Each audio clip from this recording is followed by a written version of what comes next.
My son has multiple diagnoses. He has autism as primary diagnosis. He has OCD as a co-diagnosis. He has an MRID diagnosis. He has mixed expressive receptive communication disorder.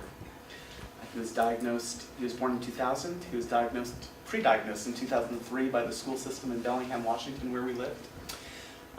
At age 1.5, he had lost all his speech. He had slow developing speech, but then it regressed. He was averse to physical touch. After losing speech, he became prone to tantrums. He has sensory integration disorder. He's very sensitive to loud noises.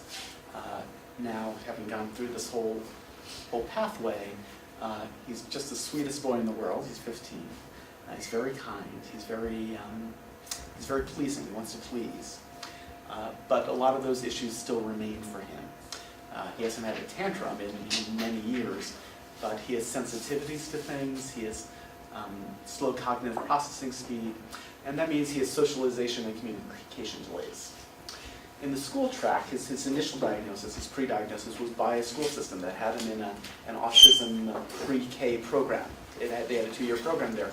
But when it transitioned into the real school system, real in quotes, sorry about that, they actually didn't have supports in Bellingham, Washington at the time, 10 years ago, or 15 years ago now, 12 years ago, to support the population. So my ex-wife and I, did a nationwide search looking for better systems.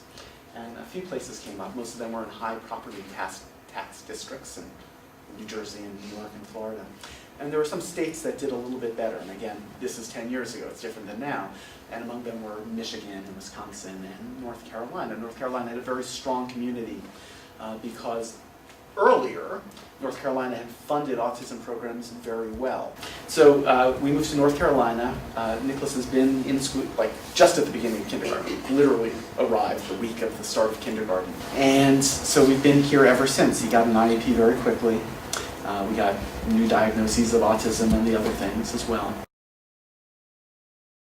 So I think the best teachers do 2 things for special needs populations.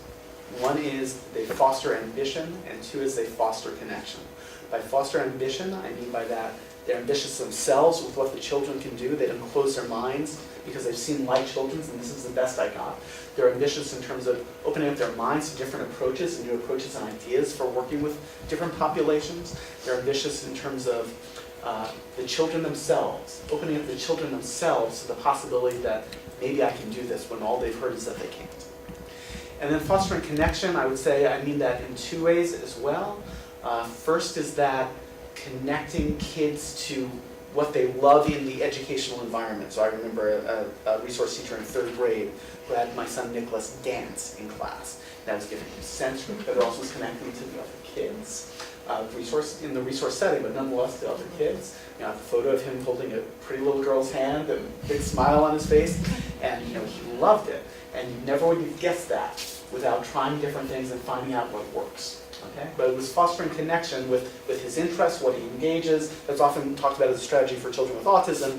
He's interested, if she or he is interested in flags, okay, then when you're doing math, count flags or things like that. And that's a perfectly good strategy. But beyond that, what just you love in life, and integrate that.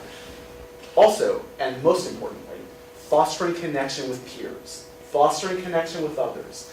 You know, my child's autistic, but for all children with special needs, including autistics, despite stereotypes, that idea of the social, which they really may struggle with at different levels in different schools, in different ways, they really may struggle with getting that connection. That gives a sense of identity and place, supports academic success, and supports success in life.